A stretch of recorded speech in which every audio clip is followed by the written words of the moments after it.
हा आहे हॉलचा इकडला तो पाईप असा घेऊन असा घेतलेला आहे. त्यानंतर इथं डगमध्ये आला.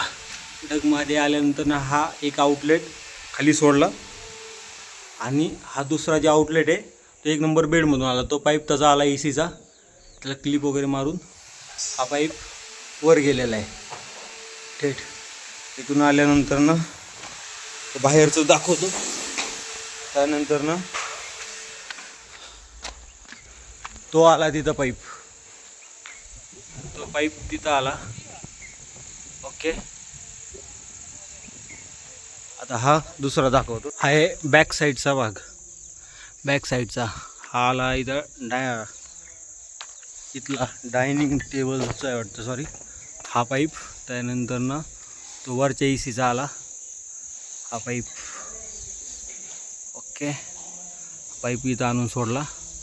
त्यानंतर ना वरचाच तो एक पुन्हा इथं आणून सोडला आहे तो आउटलेटचा तिथं पाईप. ओके.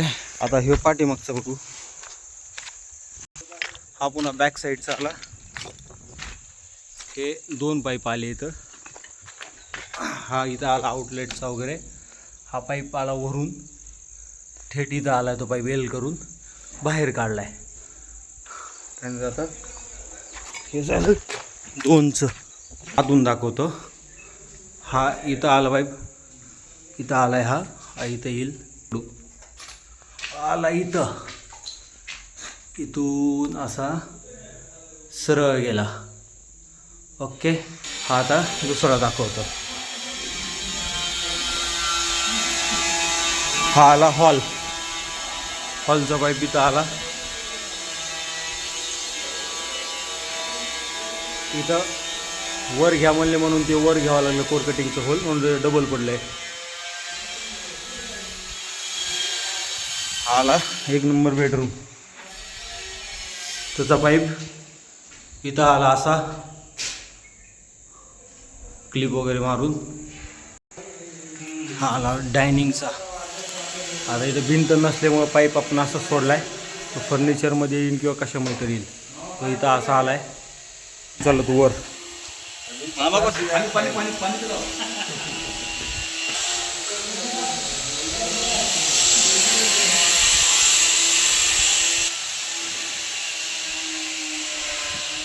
हा तिथं घेतलाय पाईप.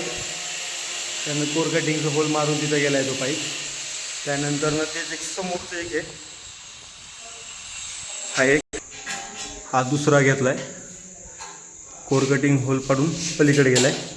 हा पाईप फर्निचरमध्ये पॅक करावा लागेल. तो आपण तसं सोडलाय.